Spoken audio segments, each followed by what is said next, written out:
In fact, let's go ahead. We're going to put a really strong laser focus on the gubernatorial race. We have so many Republicans that are throwing their hat into the ring, but one name is a new name that many have not heard of. So I really wanted to find out more about it myself. Reddy, our GOP candidate, is kind enough to join the Hot Talk Morning Show this morning. How are you doing, Mr. Reddy? Good morning. How are you? Good. Thank you so much for joining us. We really don't know that much about you. So earlier this morning, me and Rick did some research on your website, and we're just now even more curious than ever because on the homepage it says that you're not taking donations or seeking political endorsements. How's that? Yes. If you go to readyforgovernor.com, you're going to see this is unprecedented.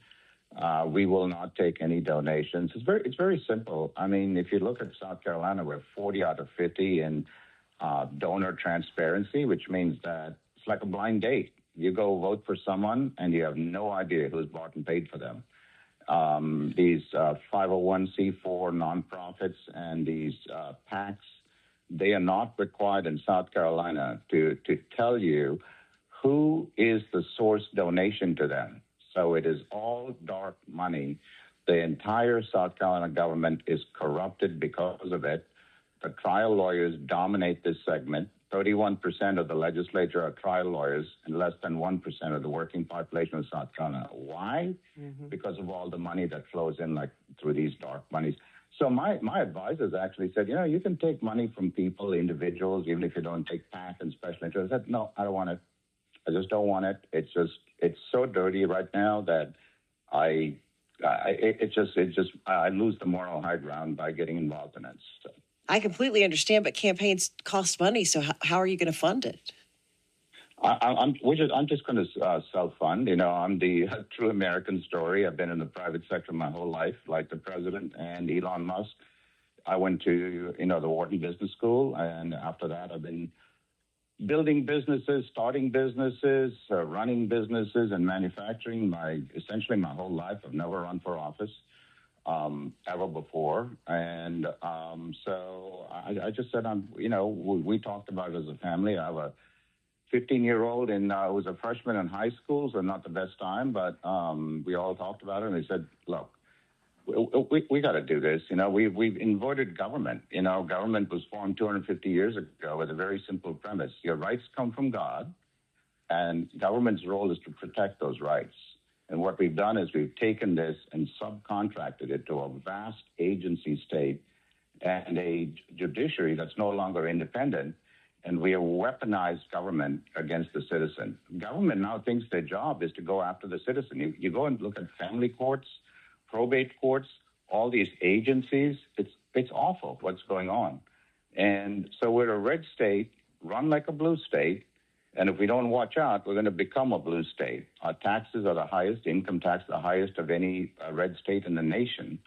Our property taxes are a life sentence. And what do we do with this? We gave it to our government, and their spending has doubled, literally doubled in 10 years. But our education, 42 out of 50. Our roads, bottom 5. Median family income, bottom 10. Violent crime, top 10. So where is this money going? No matter who we talk to, everyone wants to point at their opponent and say it's their fault that money's being misappropriated.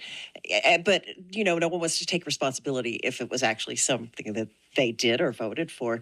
At one time you were a legal immigrant. Correct me if I'm wrong. You're a naturalized citizen. I tend to believe that it's people like you who have more appreciation for the American dream and what you've got than some of us who were born here. Yeah, I did. I'm a first generation immigrant, immigrated here almost 50 years ago. And like Elon Musk and the Pilgrims and many of our forefathers, I think we all just have such a great appreciation for what our founders did. They gave us a dream of a self-governing citizen, and they didn't have this thing like this. They said, what we've done really is we've taken God as our shepherd, and we replaced it with government as our shepherd, and that's fundamentally where we've gone off track here. And so money and power has transferred from the citizen to government. And our job, our campaign, everything else is says, we're going to transfer it back. We're just going to transfer it back. If it's not transferring money back, it's not transferring power back, we're not going to do it. And if you go to our website, I actually say there's 4 principles from which I will not bend no matter what, and 8 deliverables. It says these are the 8 things we're going to get done in 4 years. Otherwise, I won't run. And so you mentioned at the start of the show, all these people in Republic. I just think there are 2 lanes. In one lane, you got what I call the political ruling class. They've been there for, I think, a combined 53 years. And this is what they've delivered. And they take all this dark money, and like I said, it's a blind date with them, and they don't deliver anything. Where are the results? What have we done for the citizen other than going after the citizen? And in the other lane is just me. Like the president, I'm a private sector guy. I'm a Wharton Business School grad. I've built businesses. I've created hundreds of jobs, and I will not take money. So it's a pretty binary choice, really. It's not one of 6. It's one of 2. So there's 2 lanes, and I think people have a choice to make. That's an interesting way to look at it. Anniversary.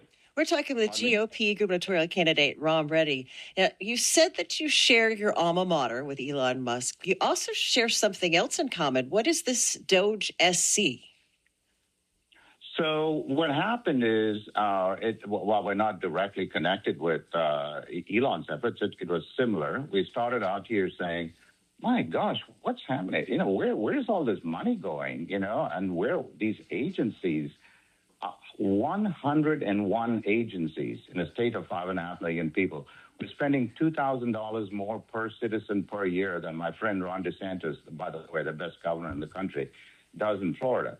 And so we started out there, but then this thing started getting out of hand. We started seeing family suffering in family court. I mean, what they're doing in family court is a tragedy. I mean, these parents, and it's just awful. Probate court, family court, it just became bigger than Doge. And honestly, as we develop this agenda, I honestly hope that someone other than the political ruling class would get into this race. And this is not my bucket list. I didn't want to do it. I would have supported someone from outside the ruling class. But then they come up to filing. No one's in. It's all the ruling class saying, wait, they got us here. They're going to get us out? No way. Well, guess what they just did? They just named this legislative session, they named the Barack Obama Highway. This is what they do. It's all this inconsequential stuff. They say they're doing tax reform. What is the tax reform? One went up, one went down. Mm-hmm. This is the kind of stuff they do. And I said, no way. We are on the ragged edge of becoming a blue state. And if we keep doing this, we're going to go down that path. And so I jumped in really in the last minute, as you said, but there's only 2 lanes, in my opinion. Well, Ram, I gotta say, this is Rick Roberts. I do not believe that we should be naming highways after politicians. I think that we should be naming them after firefighters or first responders, but not politicians. I just don't. They don't deserve to be honored in that way. Whether you name it as a politicians or not, in a red state. Let's say you have someone coming for Thanksgiving. You say, take the exit of the Barack Obama Highway. They'll take the exit and go to Ron DeSantis' Florida. I mean, this is crazy what we're doing in a red state. We're just we are taxing people like crazy. We're spending, our spending has doubled. We have no results, and we keep putting lipstick on a pig every single time. And then we've got all this dark money. Every one of them takes dark money. Even the smaller races now, you don't even have to go to statewide races. They're all playing the game because no one can tell where the money is coming from.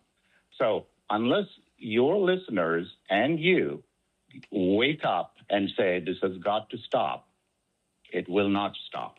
It will not stop. And that's kind of where we are, Rick.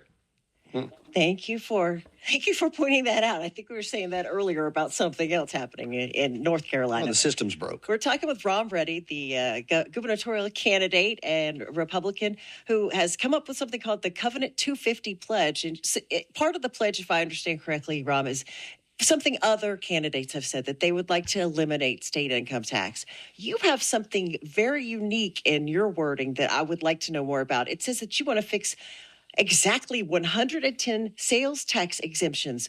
What should we be knowing about this? No, first of all, the income tax needs to be eliminated, but not the way they're talking about it. What they're talking about is the same thing they've been doing. They just did it again. They just passed some bill and moved stuff around because you cannot eliminate income taxes unless you eliminate the spending. So the spending is out of control, So my whole thing is I have something that says we're going from 101 agencies to 35. We don't need 17 public safety agencies. So unless you do these things, the hard cutting of costs, our higher education costs, apparently $700 million in 2015, $1.8 billion. Who are we educating? Where is this money going? And unless we do the hard, and this is my wheelhouse. This is what I do. I re-engineer, I restructure. So I'm saying this state in its current form cannot be fixed. It needs to be rebooted. And a bunch of politicians talking about it. All these congressional people, they're good on narrative. Governing is about results. Tell me a result. Tell me what you're going to do. What result you're going to get for the citizen. Can you name one thing these people have done for the citizen? No, you can't. Well, no, they promise, but then they don't deliver. They don't deliver, and no one holds them accountable. And their promises are generic. I'll cut the income tax. Really? How? One of these ladies said she's going to cut it in 100 days. I said, why haven't you done it already? You've been in office. So this is what we figure. You've got to cut the tax. Now, the sales tax exemptions that you brought up, 110, some of them good. Like, obviously we want to keep sales tax exemption on groceries and pharmaceuticals. If Delta Airlines comes into Charleston and changes their engine gear and it's $10,000, they pay no sales tax on that service. None. All of these are special interest exemptions. These guys have lobbyists. They go out there, they all get paid. It's all the money in the system. The problem they're going to have is I can't be bought. No one buys me. No one owns me. And we make decisions that are good. These people don't know how to make deals. Scout Motors, $1.3 billion. You think the first question they'll ask is, who is next? Who are we competing with to get Scout Motors? Well, apparently you're competing with the state of Mississippi, and the most that Mississippi offered was $150 million. So how about $151 million instead of $1.3 billion? These people do not know how to make deals. They've never made deals in their life, and they're making deals with your money. You sound like a certain president I know when you say that. We're talking with Ron Reddy. It's true. Ron Reddy is our gubernatorial candidate on the line with us right now. He is a member of the Republican Party. And, earlier this morning, you don't get a chance to listen. Where are you at right now physically? I'm in Charleston. So you probably didn't get a chance to hear us this morning, but we were talking about property taxes in North Carolina and South Carolina, and Rick brought up the fact that they were cheaper in Florida, and how could that be? And I jumped to a quick conclusion because they have more tourist dollars than we do. But you this morning just told us probably the real reason that Governor DeSantis has somehow figured out how to spend $2,000 less per person on everything the state pays for in that state. You need to also, to Rick's point, you need to understand to your listeners there, the property taxes don't go to the state. And this is another big hoax that we're conducting here, which is property taxes. 2/3 of property taxes go to local school districts. The other 1/3 goes to local municipalities and parks and rec. So guess what happened? The state spending doubled over the last 10 years, like I told you, and the local municipality said, heck, if you can spend, I can spend. So they're spending double. We went from $20 billion of local school spending in 2019 to $30 billion this year. And we also should be very proud of the fact that for the first time in South Carolina history, the number of administrators in our 81 school districts, even though we have 46 counties, the number of administrators exceeds the number of teachers. The average administrator salary is $50,000 higher than the average teacher salary. This whole system is broken. If you cannot fix it by just putting a finger in the dye. What is happening with property taxes is directly driven by this out-of-control spending that's going on. Rob, Reddy? We developed. You mentioned Doge SC. We developed a very simple program, AI based one, that simply says where's the cash coming from and where is it going to. It takes me 1 day to go into a municipality and figure this out. It's called a forensic AI based forensics audit. So we're simply going to go to these municipalities and say you're subject to an audit. If you're taking state money, they're going to say, you can't do that. We are home rule. I said, great, then rule your home. We're going to cut off state funding. Yep. When I These people picture a need to be forensic held accountable. evaluation, I'm picturing a scalpel for sure. We are almost out of time. So I want to bring you back. I got to only half of my questions, and you brought up another dozen questions. But this weekend or next week, April 14th, you're going to be at the Myrtle Beach Ready for Revolution rally, 6 p.m. on April 14th at Callie Baker's Firehouse and Grill. We are. Well, we'll be looking forward to meeting you there, Ram Reddy, a GOP gubernatorial candidate on the Hot Talk Morning Show at 8:51. Good morning.